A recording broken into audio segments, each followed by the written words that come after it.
तारीख के सबसे जालिम हुक्मरान की कहानी का आगाज एक ऐसे लम्हे से हुआ जब वो महज 13 साल का था। एक दिन उसने अपने बड़े भाई को गोश्त चुराते हुए देखा, जबकि उन दिनों उसका कबीला कहत साली की वजह से भूख से मर रहा था। वो गोश्त इस वक्त कबीले के जिंदा रहने का वाहिद जरिया था। बड़े भाई को शिकार का गोश्त चुराते देखकर वो गुस्से से भड़क उठा।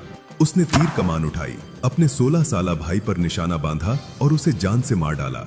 कबीले वालों ने जब ये मंजर देखा तो वो इससे खौफजदा हो गए और समझ गए कि ये बच्चा बड़ा होकर एक बेरहम और खतरनाक शख्स बनेगा। यही लड़का तारीख का सबसे जालिम हुक्मरान बना, जिसे हम आज चंगेज खान के नाम से जानते हैं। आज की वीडियो में हम आपको बताएंगे एक खाना बदोश कबीले से ताल्लुक रखने वाले ऐसे लड़के की कहानी जिसके जुल्म और सफाकियत ने दुनिया भर में उसका खौफ फैला दिया। सब्सक्राइब बटन पर क्लिक करना मत भूलें, क्योंकि ये कहानी आपको हैरत के एक ऐसे सफर पर ले जाएगी जिसे सुनकर तारीख आज भी लर्ज उठती है। वो 26 साल की उम्र में अपने कबीले का सरदार बना और 65 साल की उम्र तक वो दुनिया की सबसे बड़ी जमीनी सल्तनत का हुक्मरान बन चुका था। और सिर्फ 25 साल के अंदर मंगोल फौज ने इतनी जमीनें फतह कर ली जो रोमन सल्तनत ने 400 साल में भी फतह नहीं की थी। चंगेज खान का असल नाम तिमोजन था। वो 1162 में मंगोलिया के एक मकामी कबीले के सरदार के घर पैदा हुआ। कहा जाता है कि जब वो पैदा हुआ तो उसने अपनी मुट्ठी में खून का लोथरा पकड़ा हुआ था, जिसे ये निशानी समझा गया कि ये बच्चा आगे चलकर एक बड़ा जंगजू बनेगा। तिमोजन की जिंदगी शुरू ही से मुश्किलात और कठिन हालात से भरी हुई थी। जब वो सिर्फ 9 साल का था, उसके वालिद को एक मुखालिफ कबीले ने जहर देकर मार दिया। वालिद की मौत के बाद कबीले के लोग उसके खानदान से मुंह मोड़ गए, क्योंकि मंगोल कबाइल सिर्फ उसी की पैरवी करते थे जो ताकतवर होता था। नतीजा ये हुआ कि तिमोजन, उसकी माँ और बहन भाइयों को जंगलों और पहाड़ों में भूख और सख्त सर्दी में तन्हा जिंदा रहना पड़ा। 13 साल की उम्र में बड़े भाई के कत्ल के बाद करीबी लोग उसकी जुर्रत और मजबूत फैसले से मुतासिर हुए और कबीले से निकाले गए दीगर अफराद भी आहिस्ता आहिस्ता उसकी क़यादत पर एतमाद करने लगे। कुछ ही सालों में वो अपने बचपन के दोस्त जामोका के साथ मिलकर कबीले की रहनुमाई करने लगा। तिमोजन ने जल्द ही समझ लिया कि उसका छोटा सा कबीला अकेला किसी बड़े दुश्मन का मुकाबला नहीं कर सकता, और अगर वो ताकतवर बनना चाहता है तो दीगर कबीलों के साथ इत्तेहाद जरूरी है। इसी सोच के तहत उसने एक ताकतवर कबीले की बोरते नामी लड़की से शादी की। बोरते ना सिर्फ उसकी जिंदगी की सबसे मजबूत साथी बनी, बल्कि इस शादी के नतीजे में तिमोजन को जहेज में एक जंगजू दस्ता भी मिला जो हर हाल में उसके साथ खड़ा रहने लगा। शादी के कुछ ही अरसे बाद मार्केट नामी मुखालिफ कबीले ने अचानक तिमोजन के कैंप पर हमला कर दिया। इस हमले के दौरान तिमोजन की बीवी बोरते को अगवा कर लिया गया, जबकि तिमोजन और उसका दोस्त जामोका बड़ी मुश्किल से अपनी जान बचाकर भाग गए। दोनों ने एक करीबी सरदार के पास पनाह ली, जिसने उनकी बहादुरी को देखते हुए उनकी मदद करने का फैसला किया। सरदार की मदद से तिमोजन के पास 20,000 पर मुश्तमिल एक मजबूत फौज इकट्ठी हो गई और वो मार्केट कबीले की तलाश में निकल पड़ा। पहाड़ों में छुपे उनके कैंप का सुराग लगाने के बाद तिमोजन ने एक भरपूर हमला किया और जबरदस्त जंग के बाद अपनी बीवी बोरते को आजाद करवा लिया। ये वाकया तिमोजन की क़यादत और अपने साथियों के लिए वफादारी का एक सबूत था।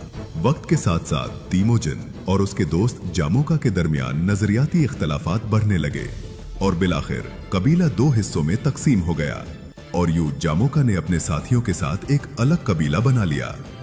2 साल बाद जामोका ने अपने कबीले के हमरा तिमोजन के कबीले पर हमला कर दिया। इस हमले में तिमोजन के 70 साथियों को उबलते हुए पानी में डालकर बेदर्दी से मार दिया। ये जुल्म देखकर तिमोजन के दिल में इंतकाम की आग भड़क उठी। कुछ अरसे बाद बिलाखिर माजी के इन दोस्तों के दरमियान एक फैसला कुन जंग हुई। तिमोजन ने अपनी जंगी महारत दिखाते हुए जामोका की फौज को चारों तरफ से घेर लिया और जामोका किसी तरह जान बचाकर भाग गया। मगर कुछ ही अरसे बाद उसके अपने ही लोगों ने उसे तिमोजन के पास कैदी बना के पेश कर दिया। तिमोजन ने इसे इज्जत के साथ मौत देने का हुक्म दिया ताकि दोनों की दोस्ती और दुश्मनी की कहानी एक बावकार अंजाम को पहुंचे। ये लम्हा तिमोजन की जिंदगी का एक फैसला कुन मोड़ था, जिसके बाद कबीलों की मज़ाहिमत तकरीबन खत्म हो गई। अब तिमोजन के सामने रास्ता साफ था। वो एक एक कबीले को अपने साथ मिलाकर अपनी ताकत बढ़ाने लगा।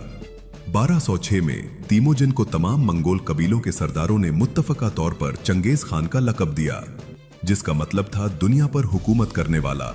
मंगोलों को हमेशा से अनाज, रेशम और धाती वसाइल की जरूरत थी, जो इनकी चरागाहों में दस्तयाब नहीं थे। इसलिए वो चीन की सरहदी रियासतों के साथ कभी तिजारत और कभी उन पर हमले करते। 1209 में उसने चीन की सरहद पर मौजूद शिया सल्तनत पर हमला किया, जो अहम तिजारती रास्ते सिल्क रोड पर काबिज थी। ये मुहिम कामयाब रही और शिया सल्तनत चंगेज खान को टैक्स देने पर मजबूर हो गई। इस वक्त चीन दो बड़ी सल्तनतों में तकसीम था, जिन और सोंग सल्तनत। चंगेज खान ने इब्तिदा में जिन सल्तनत के साथ पुरअमन ताल्लुकात कायम करने की कोशिश की और तिजारती काफिले भेजे, जो नाकाम रहे, जिसके नतीजे में मंगोलों और जिन सल्तनत के दरमियान झड़पें शुरू हो गई। 1211 में चंगेज खान ने ताकतवर मंगोल फौज के साथ चीन पर बाकायदा हमला कर दिया। अगले 4 सालों में चंगेज खान ने शुमाली चीन के किलों और शहरों पर तेज रफ्तार हमले करके जिन सल्तनत को सख्त कमजोर कर दिया। 1214 में जिन सल्तनत ने खूनरेजी से बचने के लिए चंगेज खान के साथ एक मुआहिदा किया। उन्होंने भारी टैक्स देने और दारुल हुकूमत जोंगदो को कायम रखने का वादा किया, जो मौजूदा वक्त में चीन का शहर बीजिंग है। लेकिन कुछ ही अरसे बाद जिन हुकूमत ने मंगोल हमलों के खौफ से दारुल हुकूमत को काई फिंग शहर में मुंतकिल करके इस मुआहिदे को तोड़ दिया, जिसने चंगेज खान के गुस्से को मजीद भड़का दिया। इसके बाद मंगोल फौज ने चीन के शहर जोंगदो का सख्त मुहासरा कर लिया। ये शहर अपनी मजबूत 40 फुट ऊंची दीवारों और दिफाई निजाम के लिए मशहूर था। चंगेज खान ने 2 साल के अरसे में 500 चीनी इंजीनियर्स को अपने साथ मिलाकर जदीद जंगी आलात बनवा लिए, जिनकी मदद से जोंगदो शहर के दिफाई निजाम को पूरी तरह कमजोर कर दिया। 10 महीने के तवील मुहासरे के नतीजे में शहर के अंदर खुराक की शदीद किल्लत हो गई। लोग भूख से मरने लगे, यहाँ तक कि शहरियों ने जिंदा रहने के लिए एक दूसरे का गोश्त खाना शुरू कर दिया। ये मंजर इंतहाई भयानक था और जिन हुकूमत दबाव में आ गई। चंगेज खान की अफवाज ने आखिरकार शहर की दीवारों को तोड़ डाला और एक खौफनाक हतमी हमला किया और शहर के मुहाफिज शिकस्त खाकर हथियार डालने पर मजबूर हो गए। मंगोल सिपाही घोड़ों और तलवारों के साथ हर गली में खून बहाने लगे। शहर का कीमती सामान लूट लिया गया और जोंगदो के बड़े हिस्से को जला दिया गया। उस जलते शहर का धुआं मीलों दूर से दिखाई देता था। ये मंजर चंगेज खान की बेरहमी का मुंह बोलता सबूत था। चंगेज खान ने शुमाली चीन को शिकस्त देकर जोंगदो पर कब्जा किया तो इसकी सल्तनत मशरक में बहरुल काहिल तक पहुंच गई। चीन की फतह ने न सिर्फ उसे दौलत और ताकत फराहम की, बल्कि जंगी हिकमत अमली में भी गैर मामूली तजुर्बा दिया। चीन के बाद इसकी निगाहें वस्ती एशिया और मगरिब की तरफ उठी, जहां ख्वारज़म सल्तनत एक ताकतवर रियासत थी। चंगेज खान ने तिजारती ताल्लुकात के लिए काफिला भेजा और उसके कत्ल का बहाना बनाकर ख्वारज़म पर हमला कर दिया, जिसके नतीजे में बुखारा, समरकंद और उर्गन जैसे इस्लामी तहजीब और इल्म के शहरों पर उसने जुल्म और बर्बरियत से कब्जा किया। मसाजिद जलाई, अवाम को बेदरीक कत्ल किया और शहरों को खंडर बना दिया। ख्वारज़म शाह अलाउद्दीन मोहम्मद ने अपने लोगों को बचाने की भरपूर कोशिश की, मगर हालात के जबर ने उसे हिजरत पर मजबूर कर दिया। इसके बेटे जलालुद्दीन ने गैर मामूली बहादुरी का मुजाहिरा करते हुए दरियाए सिंध के किनारे तक मंगोल फौज का मुकाबला किया और आखिरी हद तक लड़ते हुए हिंदुस्तान की तरफ पनाह ली। ख्वारज़म के बाद चंगेज खान की बेरहम फौज ने ईरान और खुरासान के कई अहम शहरों को जुल्म और बर्बरियत से तबाह किया। नीशापुर और मरौ जैसे शहर मंगोल तलवार के जोर से सफहा हस्ती से मिट गए।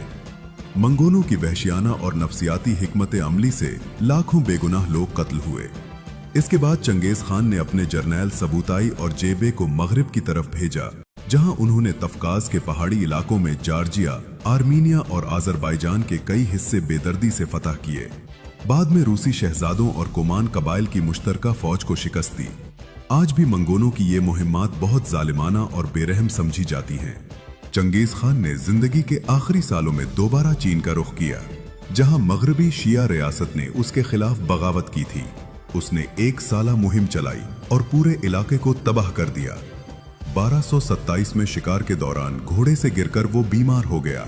उसके बेटों ने जंग रोकने की तजवीज दी, मगर उसने इनकार कर दिया और इसी दौरान इंतकाल कर गया। उसकी मौत की खबर खुफिया रखी गई ताकि दुश्मनों को हौसला न मिले। चंगेज खान ने अपने बेटे ओगताई को जानशीन बनाया और उसके लिए एक वसी सल्तनत छोड़ गया। उसकी तदफीन इंतहाई राजदारी से हुई और कब्र की जगह आज तक मालूम नहीं हो सकी।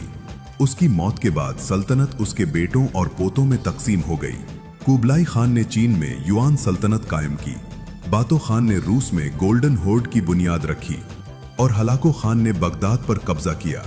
वक्त के साथ सल्तनत मुख्तलिफ हिस्सों में बट गई, मगर मंगोलों ने अपनी शनाख्त बरकरार रखते हुए 1911 में मौजूदा मुल्क मंगोलिया कायम किया।